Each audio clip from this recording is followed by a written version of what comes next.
quand le silence pèse trop lourd. Il avait 74 ans. Assis en face de moi, les épaules légèrement voûtées, les mains tremblantes, il a parlé d'une voix basse, presque honteuse. Je n'avais aucune idée que je me faisais du tort. Pendant des années, il avait reproduit en secret ce que des millions d'hommes font chaque jour, persuadés que c'était anodin, naturel, sans conséquence. C'était son échappatoire, son rituel silencieux. Mais ce qu'il ignorait, c'est qu'après 60 ans, certains gestes que l'on croit immuables prennent un autre visage. Mal compris, mal adaptés, ils peuvent fragiliser le corps, troubler l'esprit et ronger peu à peu la confiance en soi. Je suis le docteur Catherine Solano, urologue depuis plus de 30 ans. Dans mon cabinet, j'ai entendu les confidences de centaines d'hommes de plus de 60 ans. Des hommes respectables, souvent discrets, qui ont tous fini par me confier la même chose. Ils auraient aimé connaître certaines vérités bien plus tôt. Des vérités qui auraient apaisé leurs inquiétudes, évité leurs erreurs et peut-être changé leur rapport à eux-mêmes. Aujourd'hui, je vais briser ce silence. Pas pour juger, mais pour libérer. Car la masturbation après 60 ans n'est pas un tabou, c'est une réalité.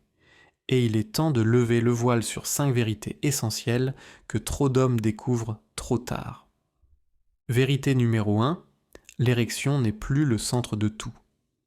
Un homme de 60 ans m'a confié un jour, le regard fuyant, presque honteux, « Docteur, je n'y arrive plus comme avant.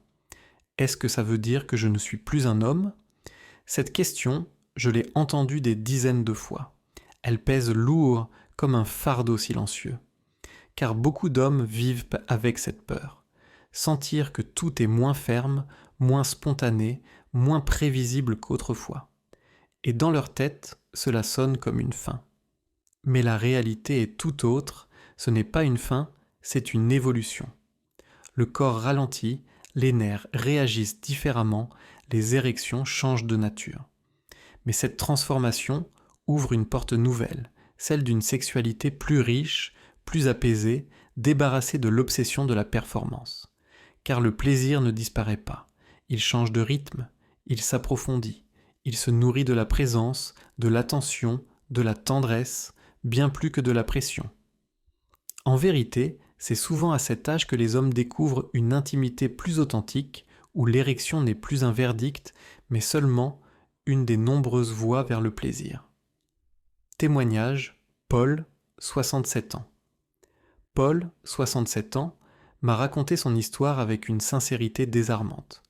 Pendant des mois, il a vécu dans le doute et la honte. Chaque fois qu'il essayait de se retrouver seul ou avec sa compagne, il se heurtait à la même réalité. Son érection n'était plus celle d'avant. Moins ferme, moins rapide, parfois même absente. Alors, il a commencé à éviter l'intimité. Prétextant la fatigue ou le stress, il s'éloignait doucement. Mais ce retrait n'était pas seulement physique, il était aussi émotionnel. Il se sentait diminué, comme si sa virilité s'était effritée avec le temps. Un jour, il a osé en parler. Et il a découvert une vérité qu'il ignorait. Son corps ne le trahissait pas. Il lui proposait simplement un autre chemin.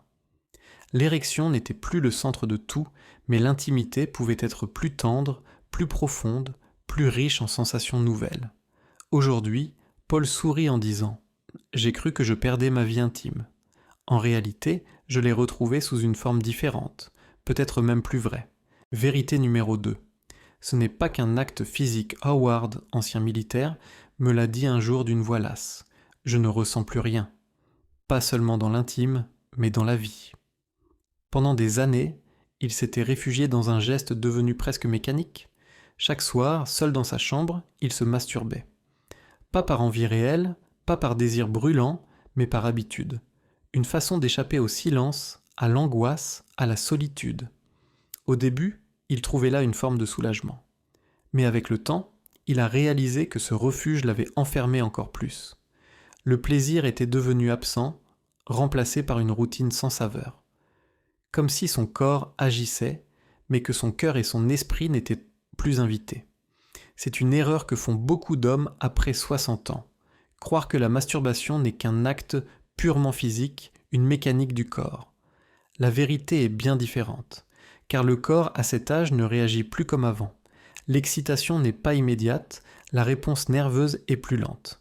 Alors, si on cherche seulement à reproduire ce qu'on faisait à 20 ou 30 ans, on se heurte à la frustration. Mais si on change de regard, tout se transforme. La masturbation devient alors une expérience globale. Elle engage le cerveau, les émotions, la chimie intérieure. Elle peut être un moment de présence à soi, un apaisement du mental, un retour à la douceur. Et c'est là le paradoxe.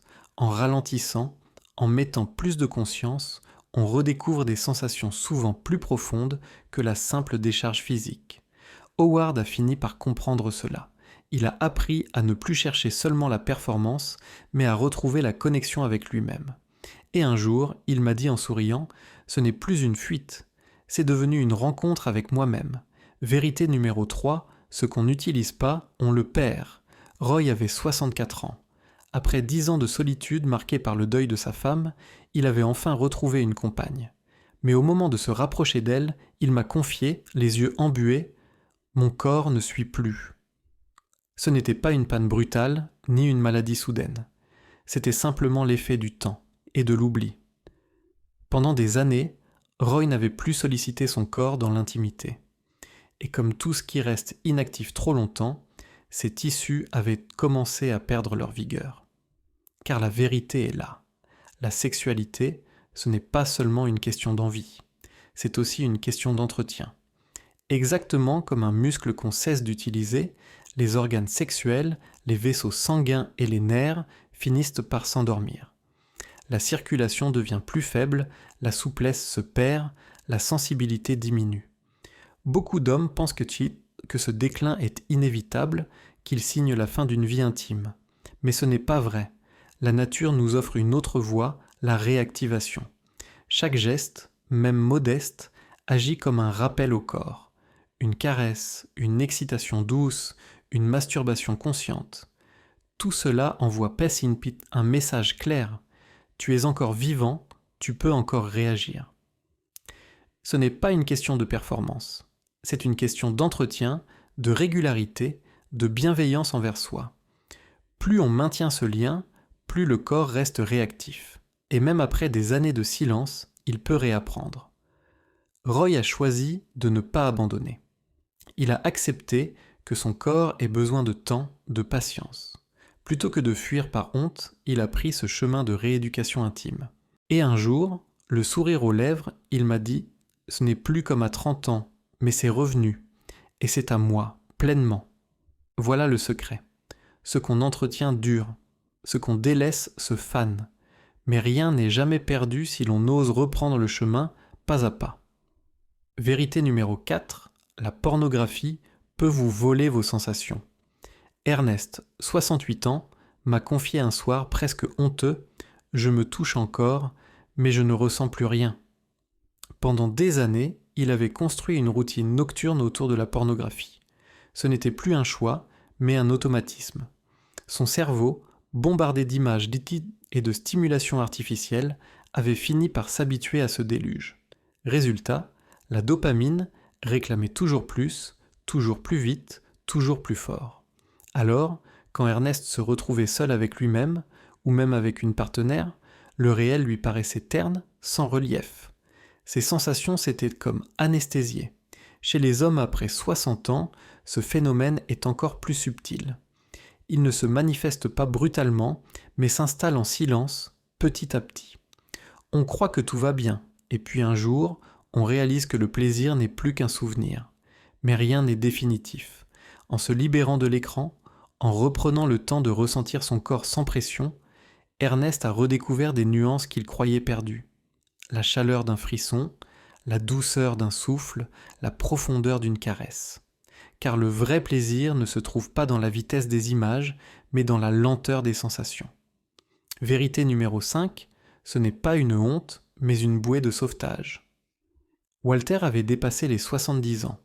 Quand il est entré dans mon cabinet, il avait ce regard à la fois doux et inquiet, celui d'un homme qui porte une question depuis trop longtemps. D'une voix presque étouffée, il m'a demandé « Docteur, est-ce que c'est encore normal de se toucher à mon âge ?» Son malaise était évident. Comme beaucoup d'hommes de sa génération, Il avait grandi avec l'idée que la masturbation était une pratique honteuse, qu'elle devait disparaître avec l'âge et que le désir, passé un certain cap, n'avait plus sa place. Alors il s'était condamné au silence. Pourtant, la vérité est tout autre. La masturbation après 60 ans n'est ni une faute, ni une faiblesse. C'est au contraire un geste d'hygiène intime, presque médical. Elle entretient la circulation sanguine, protège la prostate en favorisant son drainage, stimule les nerfs, réduit l'anxiété et libère ces hormones du bien-être qui apaisent le corps et l'esprit. Mais au-delà des bénéfices physiques, elle a un rôle plus intime, plus essentiel encore. Elle rappelle à l'homme qu'il est vivant, qu'il peut encore ressentir du plaisir, du désir, de la chaleur dans son propre corps. Walter, après la perte de sa femme, s'était interdit tout élan intime, comme si honorer son souvenir signifiait s'effacer lui-même. Mais peu à peu, le vide était devenu trop lourd. Le sommeil s'était fragmenté, l'humeur s'était assombrie, et son reflet dans le miroir lui paraissait étranger. Le jour où il a osé se réapproprier ce lien avec lui-même, ce n'était pas un geste de solitude, mais un acte de réconciliation. Il a redécouvert une douceur qui ne juge pas, une chaleur qui lui appartenait. Et quelques semaines plus tard, il est revenu me voir transformé. Docteur, je dors mieux. Je souris plus facilement. C'est comme si j'avais repris une partie de moi que j'avais laissée derrière. Ce qu'il croyait honteux s'était révélé être une bouée de sauvetage. Voilà la vérité. La masturbation après 60 ans n'est pas un signe de faiblesse, mais un acte de vitalité. Ce n'est pas une chute, c'est une respiration. Et c'est parfois ce souffle discret qui redonne le goût de vivre pleinement. Témoignage. Redécouvrir la tendresse de soi. Après la mort de ma femme, je me suis juré de ne plus jamais me laisser aller à ce genre de choses. Pendant des années, j'ai cru que c'était indécent, que ça n'avait plus de place dans ma vie. Mais en réalité, je me suis éteint petit à petit. Je dormais mal, je me réveillais irritable et je ne ressentais plus aucune joie. Puis un jour, j'ai lu que la masturbation pouvait aider à entretenir la prostate et apaiser le stress. Au début, j'ai presque eu honte, rien que d'y penser. Mais j'ai essayé.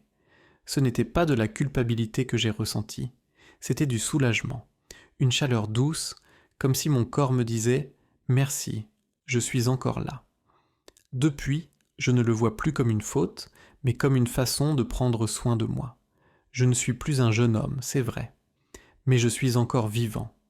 Et chaque fois que je me rappelle cela, je retrouve un peu de sérénité, un peu de lumière dans mes journées. Conclusion. Vieillir sans s'éteindre. Ces 5 vérités ne sont pas de simples recommandations médicales. Ce sont des fragments de vie, des confidences d'hommes qui ont douté, souffert, mais qui ont aussi retrouvé une force insoupçonnée. Elles rappellent que la sexualité après 60 ans n'est pas une fin, mais une transformation. Le désir ne disparaît pas, il change de visage. Il devient plus calme, plus intérieur, plus intime. La masturbation, trop souvent entourée de silence, se révèle alors non pas comme une honte, mais comme une source de santé, de sérénité et de confiance. Elle entretient la circulation, protège la prostate, apaise l'esprit, nourrit le cœur. Mais surtout, elle rappelle une vérité fondamentale. Vous êtes encore vivant. Vieillir n'est pas s'éteindre. Vieillir, c'est apprendre à se réinventer, à s'écouter différemment, à trouver dans la tendresse de soi une nouvelle forme de vitalité. Alors, si vous avez plus de 60 ans, rappelez-vous ceci, votre corps n'est pas un fardeau, il est encore un allié. Prenez-en soin, osez l'écouter et refusez de céder à la culpabilité. Votre âge ne vous enlève pas le droit d'être sensible, digne et pleinement vivant. Ce droit, vous l'avez toujours. Et si vous voulez d'autres conseils simples et puissants pour mieux vivre votre santé après 60 ans, abonnez-vous dès maintenant. Chaque semaine, je partage avec vous des clés pour avancer avec force, liberté et sérénité.